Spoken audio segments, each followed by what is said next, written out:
there, Gothamites. A couple quick things before we get started. I'm very excited to announce that we're going into full-on production with these documentaries. What does that mean? It means that we're pushing to get these out to you guys on a weekly basis. It's very clear that you've been enjoying them, so we want to keep cranking them out. Basically what that means is working very hard to get more scripts done, and you'll probably see them start rolling out weekly, starting in June. Now we can get ready to jump into the Riddler episode. But before we do that, a very special thank you to Atlas VPN, the sponsor of this video. Atlas VPN is a tool that encrypts your data and hides your virtual location. When you connect to a VPN server, your device is given a new IP and DNS address. All of the traffic is encrypted and routed towards the VPN server. When the traffic arrives at the server, the VPN server decrypts the information and allows the traffic to access the desired destination. Atlas VPN also has a data breach monitor tool that helps keep your online accounts safe. By inserting your email address, the tool scans the internet to see if it ended up in any recorded data breaches or data dumps that include emails, names, passwords, other sensitive information. Enabling notifications ensures that you are aware of such incidents and gives you a heads up to change your passwords before anyone else has a chance to steal your accounts. Atlas VPN is supported on any device and provides a 30-day money-back guarantee for all subscription purchases, and currently, Atlas VPN is running a huge discount on their 3-year deal for just $139 per month with a 30-day money-back guarantee. The deal won't last for long, so make sure to check it out by clicking the link in the video description below. Let's say you want to watch Top Gear while it is not available in your country. Simply open up the Atlas VPN application, connect to the UK servers, refresh the Netflix.com website, and voila! Top Gear and many other shows are now available in Netflix UK location. Again, Atlas VPN is running a huge discount on their 3-year deal for just $139 per month with a 30-day money-back guarantee. The deal won't last for long, so make sure to check it out and click that link in the description.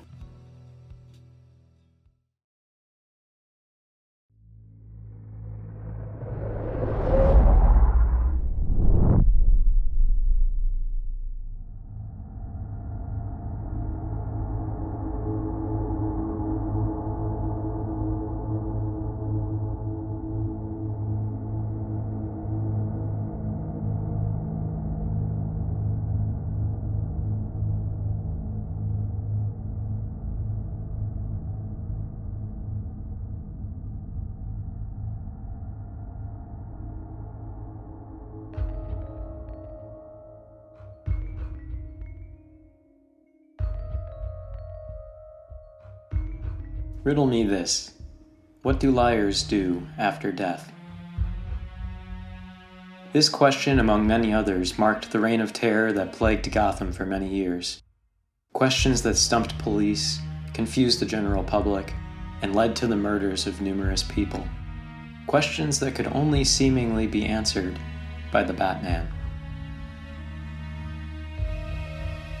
These questions cropped up from 1925 to 1928 and came from one man, Edward Nygma, or as he was better known, the Riddler. Due to recent acquisition of the police files pertaining to the Riddler's activity, we now know more to the story of this deranged criminal. Born into a family of good standing and comfortable assets, he was an only child who was the pride of his mother, a socialite, and his father, one of Gotham's most sought-after attorneys.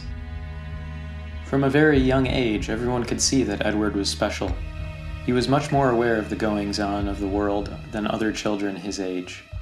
This awareness soon matured into what really made him unique, his intellect. With the gift that was his intelligence also came a curse. He found that he would often be bored by many of his friends and family. Edward became obsessed with riddles and puzzles, anything that would help him with his ever-present boredom, chasing the thrill of and always seeking the next challenge to overcome. His parents spent their many resources in fostering Edward's gift, even though they may not have understood his fascination with the riddles or games as he called them. But they did see it as a way to focus his talents. Edward enjoyed these puzzles not just for the challenge. He also loved to flaunt his self-described intellectual superiority to people whom he considered to be beneath him. Edward's hubris was on par with his intelligence. His mind was sharp, and so was his interaction with others, as he had no patience to suffer fools. When he grew into young adulthood, his parents sent him to Gotham University to follow in his father's footsteps and study law. It was there that he was introduced to the ideas of German philosopher Friedrich Nietzsche. Soon, Edward became obsessed with Nietzsche's philosophical theory of the Übermensch. This theory stated that if one was transcended beyond normal levels of consciousness, like one such as Edward Nygma considered himself to be, they were exempt from the normal morals that influence the average man. Nietzsche's Übermensch theory is a fascinating concept when you think about it. On one hand, you have the idea that one can aspire to be more than the outdated moral values that they're made out to be, to transcend average humanity, as it were. On the other hand, you have someone like Edward Nygma, who saw this as an excuse to commit the gruesome murders that he did and chalk it up to being above society's morals. While the city of Metropolis had their Superman, Gotham had the Riddler. What Edward took this to mean was he was exempt from the average morality of society due to his advanced intellect and his station in life. Using his knowledge of the law system, he strove to contrive the perfect crime. He would commit murder and get away with it. And he had the perfect victims in mind.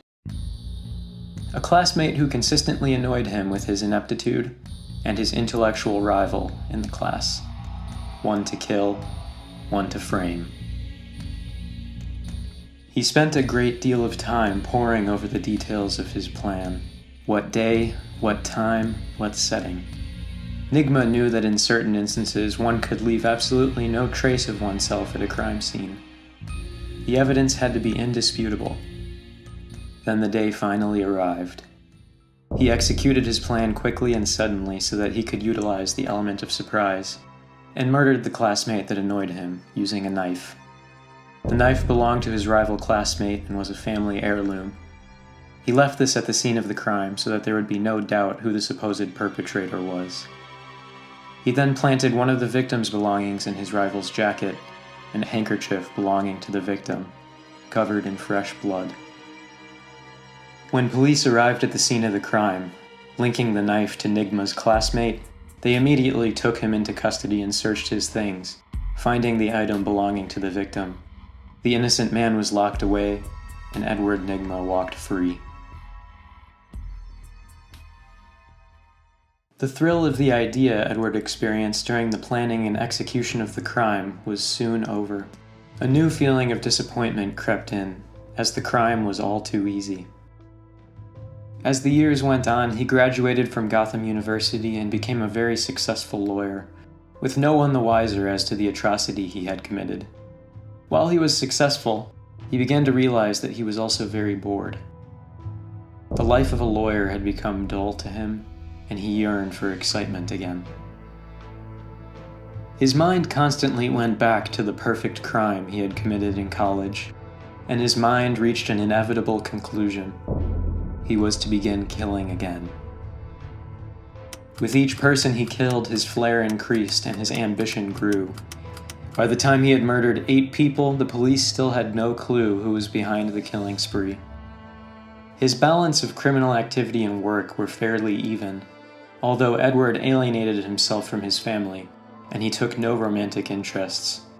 He didn't find his parents intellectually stimulating enough, and romance was not an option for such a self-obsessed man as he. He eventually found his way back home, murdering his parents. They had been an obstacle to his ascent, and so it only seemed fitting to remove that obstacle from his path. Never mind that they were the people that raised him. His ambition and confidence increased to the point that he taunted the police by leaving riddles, questions, at the scene of the crime.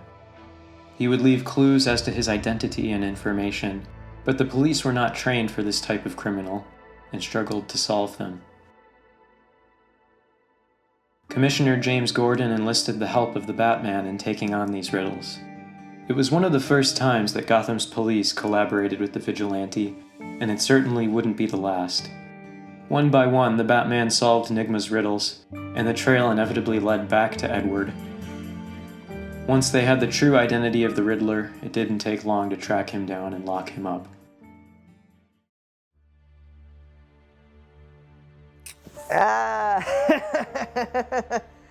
So, you want to know about my uncle, Uncle Bullock? Yeah.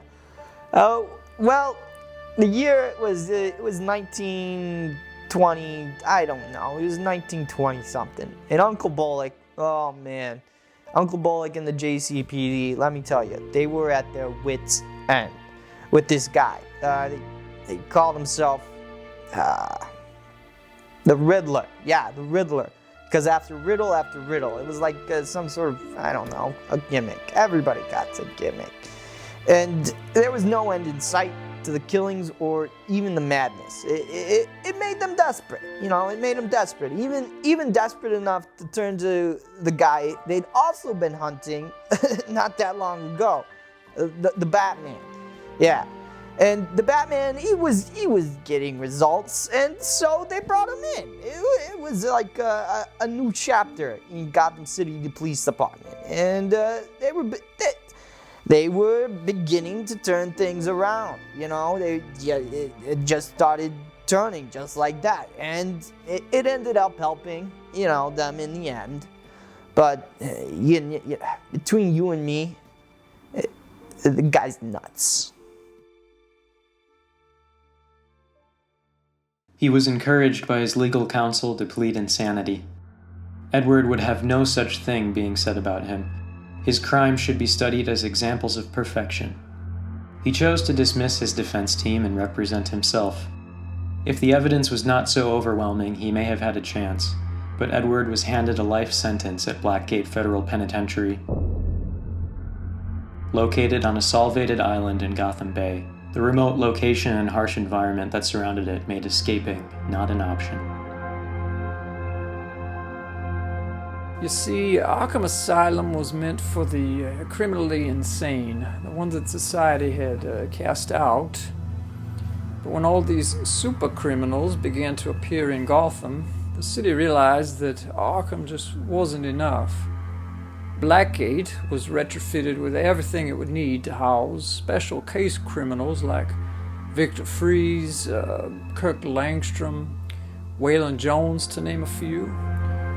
It only made sense that someone like Edward Nygma would end up there. Blackgate had the facilities to contain a man whose intellect was so sharp that he would escape any normal prison. After many years of incarceration, Edward Nygma had become extremely agitated and bored. He was slightly relieved by his responsibilities of being caretaker of the penitentiary library, but he was still cursed by his own mind. Eventually, the agitation gave way to compliance. When Tim Drake, or Red Wing as he was now known in the crime-fighting world, came to a dead end in his investigation of the sequence killer, Victor Zsasz, Tim had the idea to interview Nygma. He hoped this would give him insight into what made thrill murderers like him tick. The Riddler, now much more amicable due to the years behind bars, readily cooperated. Tim was not prepared for the games the Riddler would play with him. Edward did help, of course, in the capture of Mr. Zsasz, but he used the relationship with Tim as an opportunity to attempt an escape. It was thwarted at the last minute by the Red Wing and the Spoiler. The interaction was not wasted. It was an early attempt at what eventually became criminal profiling. Tim Drake utilized this new technique and pioneered it for a new generation of law enforcement during his career later in life with the FBI. Edward Nygma lived out his days in Blackgate. Even though he was compliant with his imprisonment now, he still resented the guards and hated the Batman for putting him there. He may have been resigned to his fate, but he would never forget the one who was responsible for it. His idea of the perfect crime was not as perfect as he would have liked to believe, and his self-proclaimed genius and moral recuse were ambiguous at best. The Batman was able to see through his trickery and put an end to the reign of the Riddler. While the Riddler hated the Batman, he also had a grudging respect for the vigilante. The Bat had bested him intellectually, and that truth haunted Nygma and seeded doubt in his own mind about his beliefs and philosophies.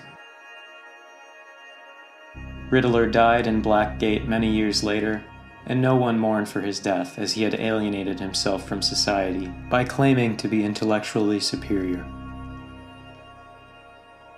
His parents were dead by his own hands. He had no family or friends to speak of. When he died alone. The Riddler's reign was over. What do liars do after death? They lie still.